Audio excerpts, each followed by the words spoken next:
Amen. Shir should be Refuah Shlema for Reb Abraham Nehemiah ben Breiner, as well as my soldier Menachem Mendel ben Eta Rezel, and Rubinstein's father. We have that.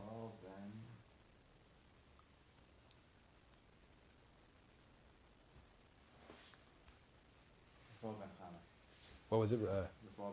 Raphael ben Chana. And Shmir for all the Jewish people, and Schusim, and everything that we need. We should connect to the Tzaddik Yesod Olam, Rabbi Nachman ben Fega, Nachal, Mavei Mekor Chochma, and his main Talmud, Reb Nosson Zal, and his Likutey Halachos, and we should have his Vat Hashem, his Rovros in our Avodas Hashem. Just before we begin, I saw a piece I have a separate limud in Likutey Halachos, and I'm currently in Hilchos Birchas Shachar, Halachah Hey, and I got a lot of chizuk in a piece that I saw where Reb Nosson was explaining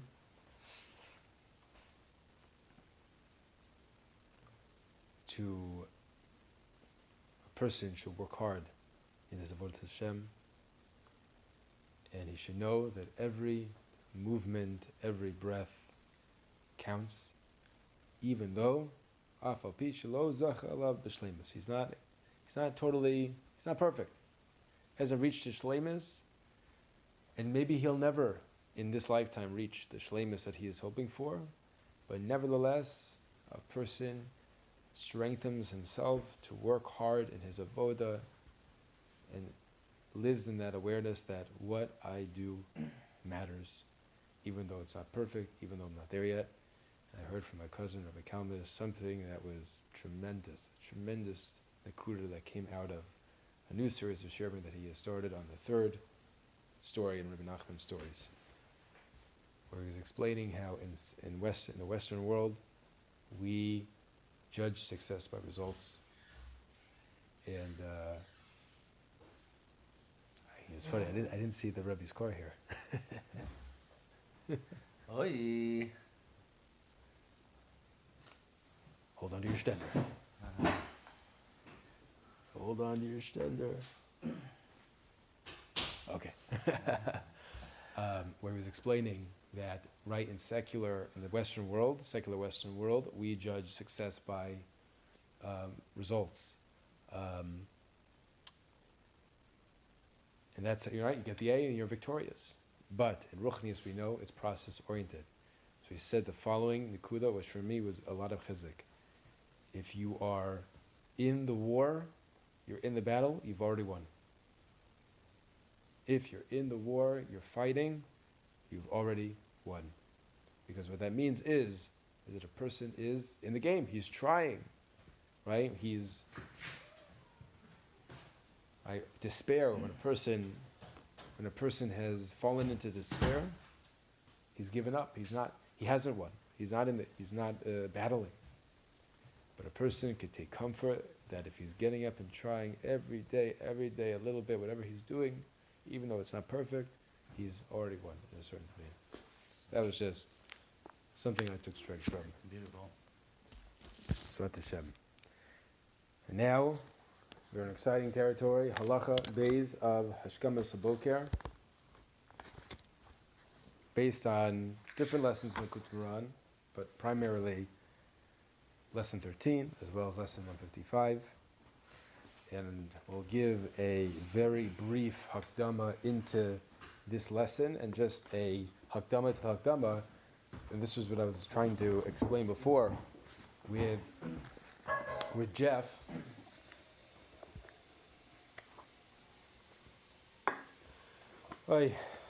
Which is, Rabbi Nachman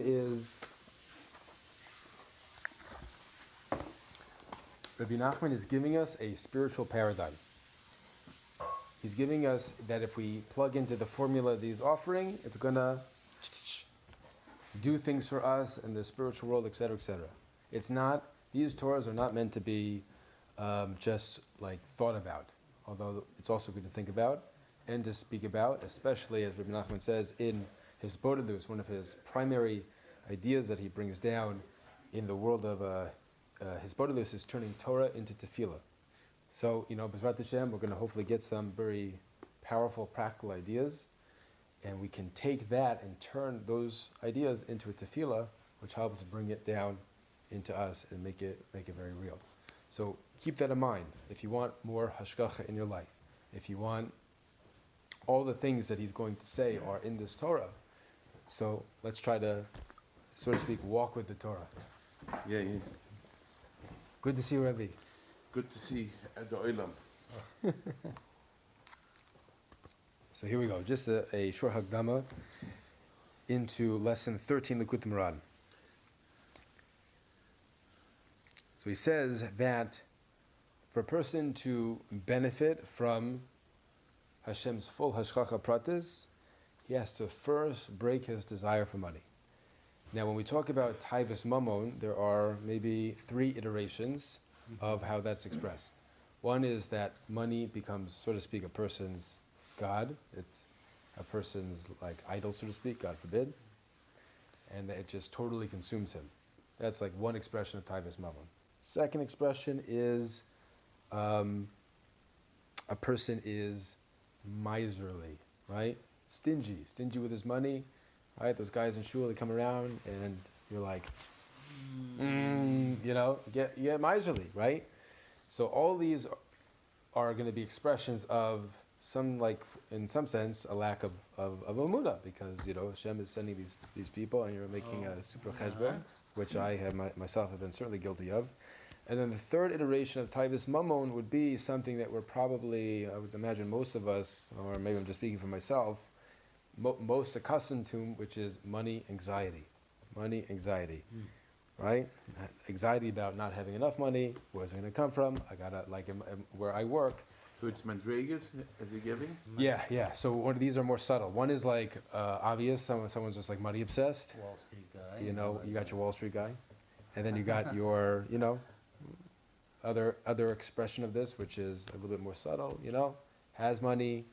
He's not like money obsessed, but he's like, doesn't want to part with it per se.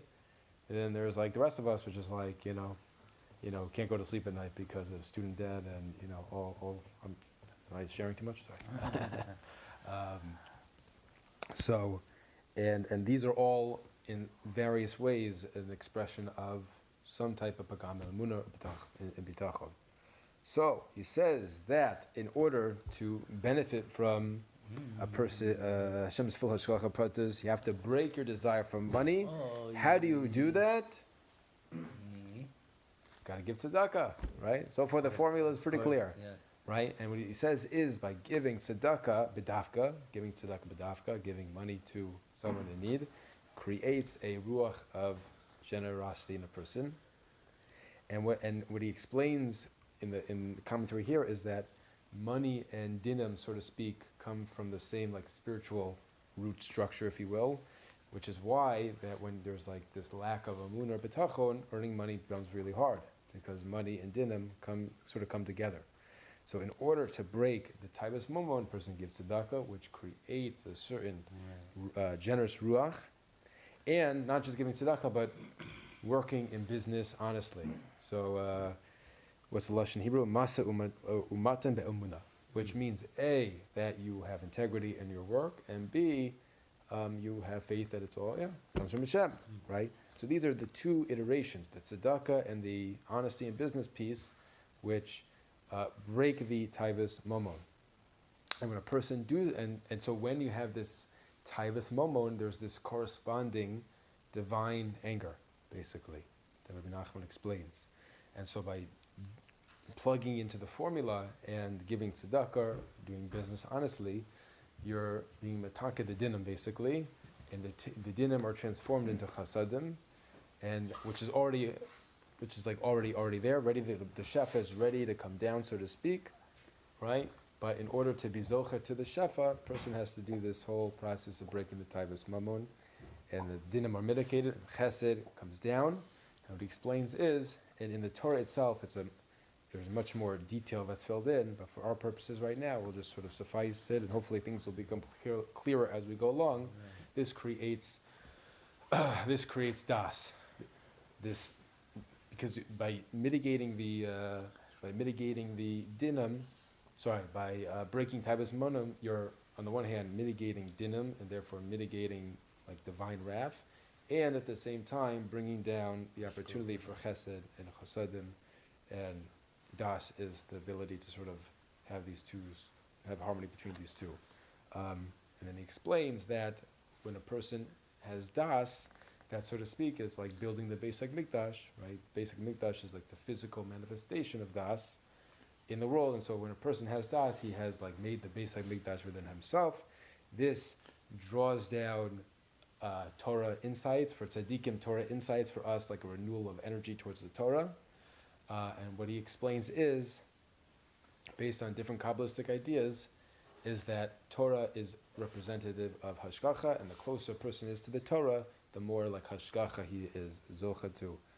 And that probably suffices for now.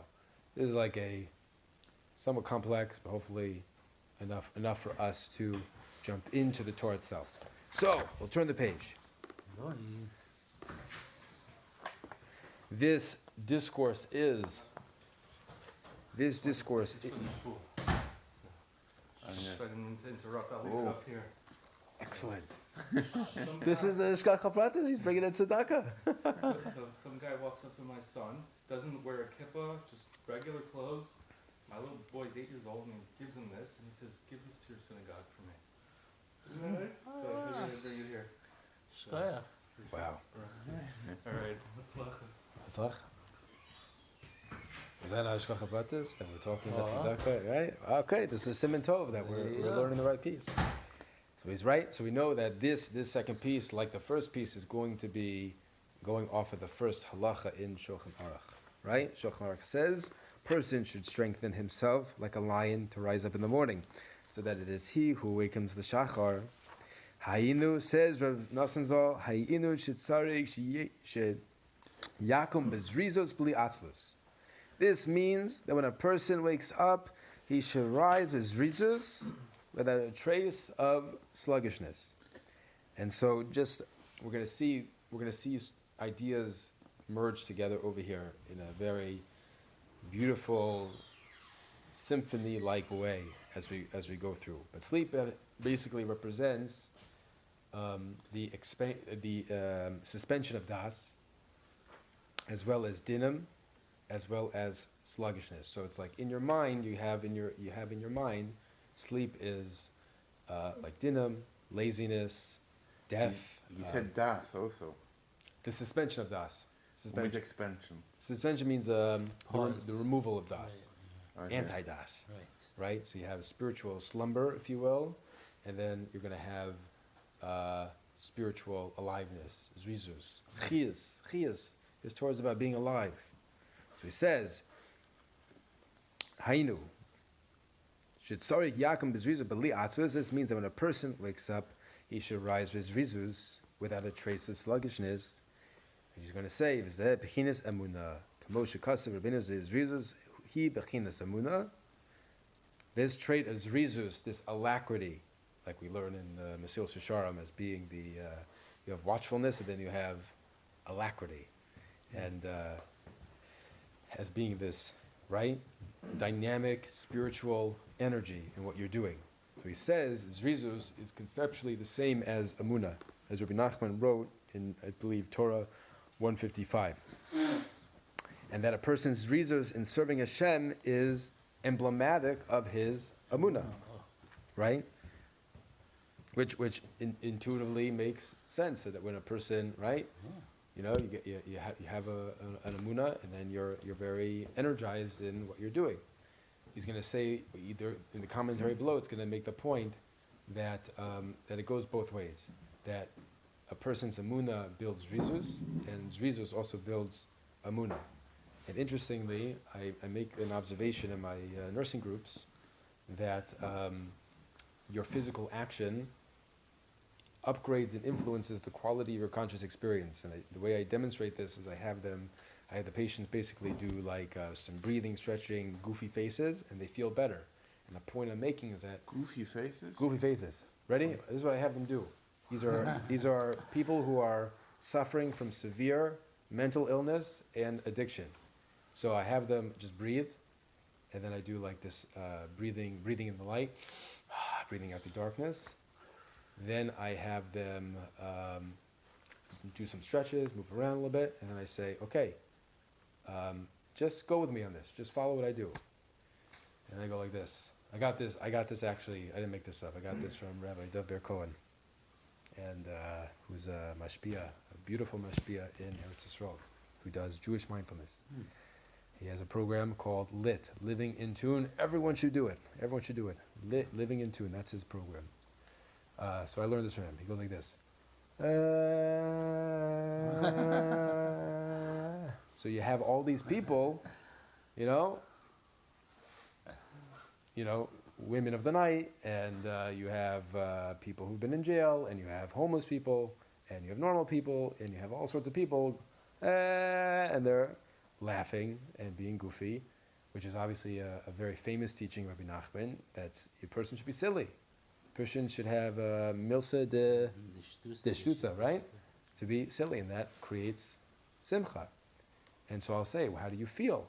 And most of the time they'll say, oh, I feel a little bit better. I feel more relaxed. I say, isn't that interesting? Because, right, we think that just because I'm feeling sad, then I have to feel sad, or if I'm feeling anxious, then I'm feeling anxious, and nothing I could do about it. I'm at the mercy of my emotions. But you just proved to yourself that through a little breathing, a little movement, some silliness, you upgraded the quality of your conscious experience. And that doesn't mean that you went from an F to an A+. That could mean you went from a B to a B minus to a B. Isn't that worth something? And they're like, yeah, it is worth something. So we're saying over here, in a similar vein, that your zrizus is impacting your quality of emunah. So you're like, I'm going to get up. I'm going to get up like Jeff, very early in the morning, and I'm going to do it with, I'm not going to hit snooze. I'm going to just get up, right? And then all of a sudden you get up and you're like, why are you getting up? You're getting up because you want to learn or something. We want to do spoda dues. You're getting up not because you want to eat breakfast sooner. You're getting up because you had intention the night before. It's like, I want to do this spiritual avoda. And so like that has a powerful impact. So that's what we're saying, I think. So it says, so in our structure here, it's like a mathematical structure. So we have like sleep, sluggishness. We're going to see taivas momon all on one side, and then we're going to see and lila and darkness, etc., all negativity on one side. We're going to see on the positive side, wakefulness, zrizus, breaking taivas momon. Tavis Moven and sluggish and these people who have Tavis Moven, they're very energetic. So very good. So they're energetic, but in a destructive, unhealthy way. So I think that's going to be. This is going to be. They're using the zrizus not for kedusha. Really, that's going to be called death. That's going to be called misa, because he's going to say as well, because sleep is 1/60th of death, that whole thing is going to be called basically like spiritual death, in a certain vein. So, okay. Ki b'layla amuna bein haklipos. So Kabbalah teaches that at night, a diminished amuna descends among the klipot, which are the forces of evil. U'baboker is gadla v'nis'ore ha'amuna. But in the morning, i.e. from the hours of midnight until the break of day, amuna is magnified and awakens. Al kein surik lakel min hashena bezrizus lechazek atzmo be'amuna kedei livnos ulegadel es amuna. And therefore, one should eagerly awaken from sleep, get up with alacrity before the dawn to strengthen himself in Amunah so that he can build and increase the presence of Amunah in the world. So you're seeing that and this is what we were trying to say earlier with that piece from Halachah Hey in Birkas HaShachar, which is what Reb Nassan is saying, is that what you do matters. Because he's saying over here, you building your Amunah is also contributing to the Amunah of the world. Amunah also, Kabbalistically, is the same concept as Shechina, as Malchus. All these are like code words for the same sort of concept. So the Amunah is, so to speak, trapped, like Malchus is trapped in in the klipos and like the evil forces, and through our avoda in the morning, where we are revealing and redeeming Amuna from its trappings, if you will. So he says, going further, this is the meaning of what the Shulchan Aruch adds, so that it is he who awakens the Shachar. Ha'inu, that is to say, Bechines Ayelas HaShachar, Bechines Malchus, Bechines Amuna. As we just said, one has to arise early in order to build up, magnify, and awaken the Shachar, i.e. the aspect of Ayel HaShachar, which is Shechina, Malchus, and Amuna. It says in the bottom there, in Kabbalistic lexicon, the Ayel HaShachar is synonymous with Knesset Yisrael, which is an appellation for the Shechina. Yes. Now he brings in this concept of breaking Taivas Mamon.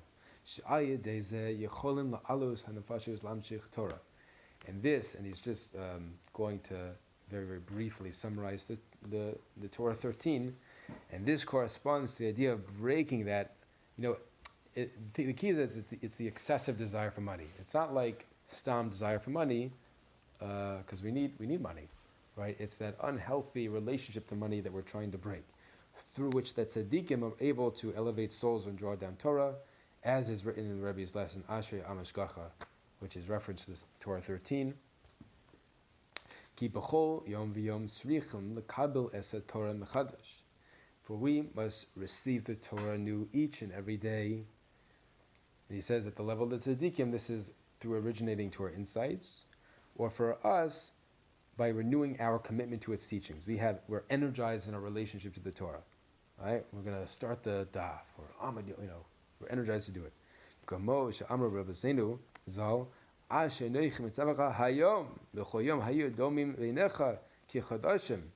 As Chazal taught on the phrase that I charge you this day, this means that every day the words of Torah should appear in your eyes like new.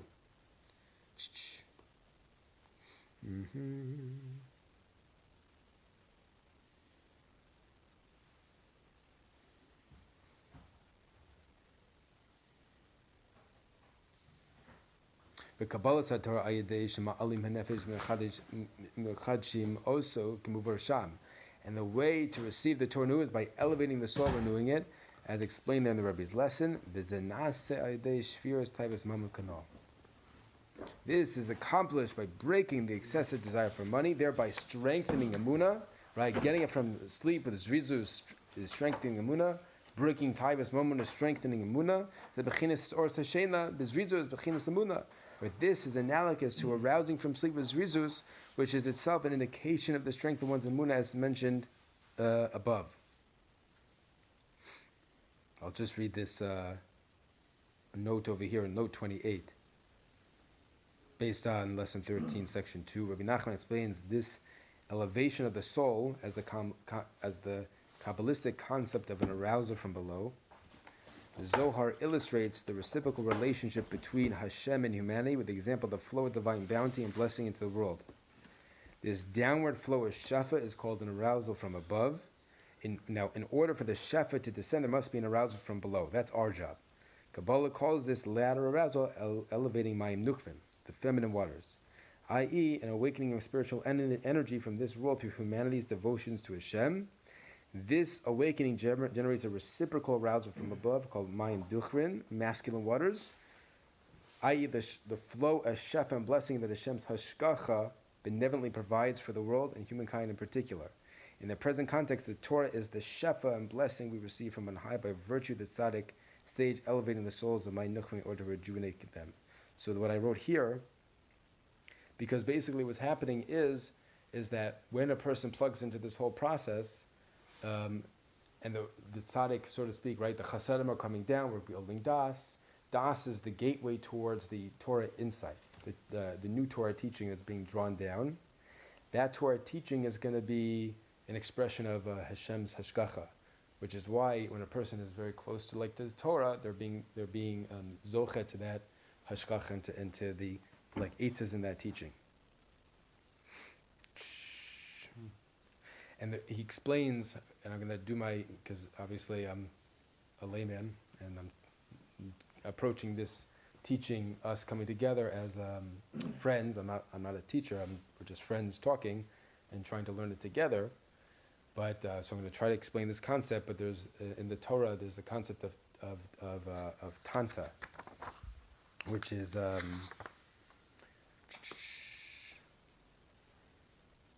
a second here. Yeah, tanta, which is the tenoim, right? The cantillation marks and the kudos. Tagin, the crownlets, and the osios, the letters. The Torah is made up of these facets, if you will, and so the Kabbalah teaches is that the tanta originated from the signifies the spiritual lights that emanated from the eyes of Adam HaKadmon, which is the highest spiritual world. So now the relationship between vision and the Torah is that this tanta, right, which is the Torah is made up of tanta, if you will, which emanated from the eyes of Adam HaKadmon, right? So therefore, when we're plugged into the Torah, we're plugged into this like hashkacha. If it's not clear, it's because it's a deep Kabbalah, because Kabbalah is a concept, and I'm not Rabbi Halachos, who has an unbelievable ability to bring this down.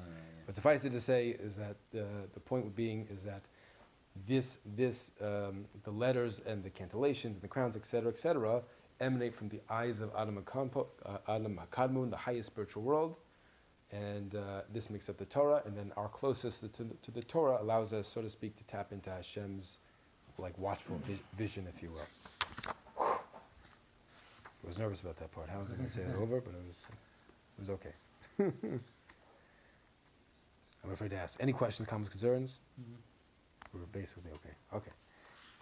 Ki taivas mamon hi bechinas kafiras bechinas laila bechinas choshech. Because taivas mamon, right, money lust is the equivalency of kafira, of non-belief, the aspect of night and of darkness, which is symbolic of the concealment of Amunah, meaning the reason why it's spiritual death.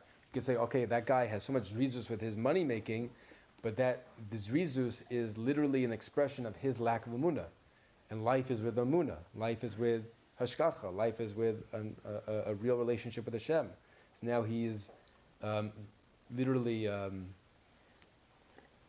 energizing his like road to death, basically, because where he's going is anti-Amunah, right? It's money that that's going to save me. Or it's I have to work really hard to make my money, or I have to. Not that I have to kill myself to make money. Oh, I was going to say before, my work, you can work 16 hours. You can do a double shift. People do that all the time. All the time. Like so from 7 to 11 at night, they're working to make that money. Money becomes the... And all the time you could be using for Kedusha. Right. Yeah, exactly. So like what type of life is that? Okay. So you say, oh, he's so worked up, he's so jacked up about his money, but really there's no life at all. Anfin choshim mechinas atzvus v'atzlus. Consequently, the lusting for money leads to what's called anpin chashuchin, darkened countenance, which represents sadness, sluggishness, all the things we don't want in life. I understand why it's darkness. I can't understand why it's sluggishness. Sluggishness? Why is it sluggishness, like in darkness? Because what I would say is, Chiyas is dynamic, right? Ruchnius is, like I remember Rabbi Gershonfeld, I asked Rabbi Gershonfeld, what is spirituality? Is it, it's like it seems like a simple question, but maybe it's a little bit more complex because is it something psychological, is it emotional? But he was explaining how Ruchnius comes from Ruach. It's moving, it's alive, it's dynamic. And so when a person is sluggish, they are, it happens with patients that I see all the time. They are, they have no energy. There's a certain part of them at that moment that's dead inside, which is why we can see there's a relationship between like misa, sluggishness. But if you go to Wall Street, there's life there. So maybe you could say is that there are different expressions of this, which is there's like there is Misplaced, a little misplaced. Right. So you can have a type of like spiritual death, which is like literally a person like can't move, right? They have no energy to do anything. But then you have a spiritual death, if you will, that is when a person is maybe very, very energized, but they're energized in all the wrong things. He says that like in Chinish. Spirituality is sluggish. Yeah, exactly. Right.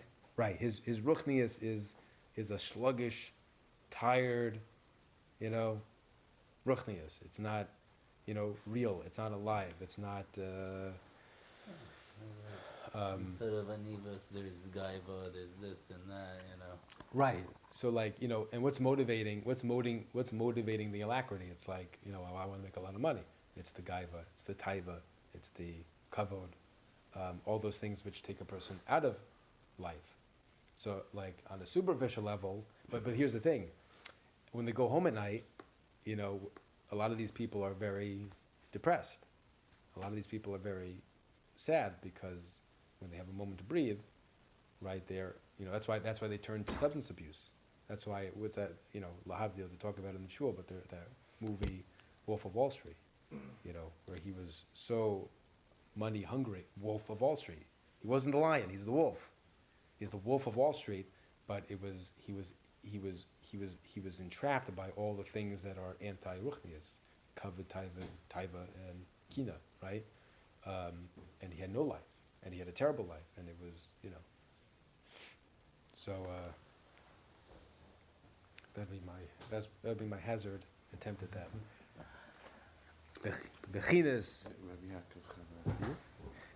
misa, bechinas shena, shiachad mishishim b'misa. This is an aspect of death,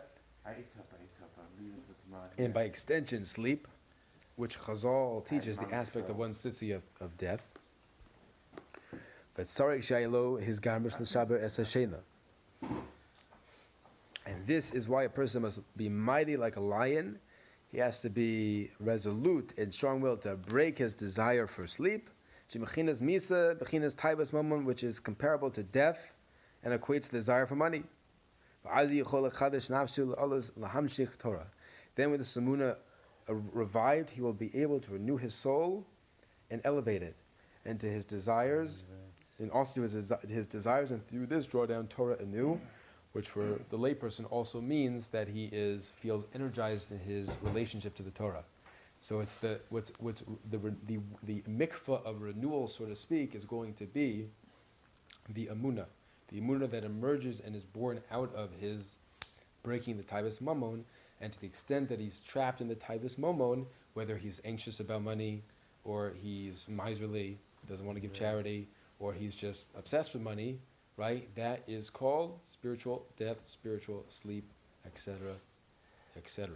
So in the review over here, just to sum up everything we spoke about right now, the measure of one's zrizus in rising from sleep is a measure of one's emunah. Therefore, a person should rise in the morning with zrizus, without any sluggishness, laziness, heaviness, right? For that is the time to increase and strengthen one's emunah in Hashem. By rising with his zrizus and strengthening his emunah, a person breaks his excessive desire for money, which is conceptually the same idea as sleep and kafira, right? Because ultimately what you're saying with the taivas mamon is that, Hashem, the money is, I don't need you anymore. I got the, God forbid, I got the money. It's the expression of the kafira. With his worship of money eliminated, he's able to elevate and renew his soul. And so each day receive the Torah anew. It's a rejuvenation, it's a restorative process that's occurring to a person's whole mind, body, soul, where now, for a tzaddik, he's bringing down Torah insights, and for us, we are very energized in our, a relationship with the Torah, i.e. our Bodas Hashem.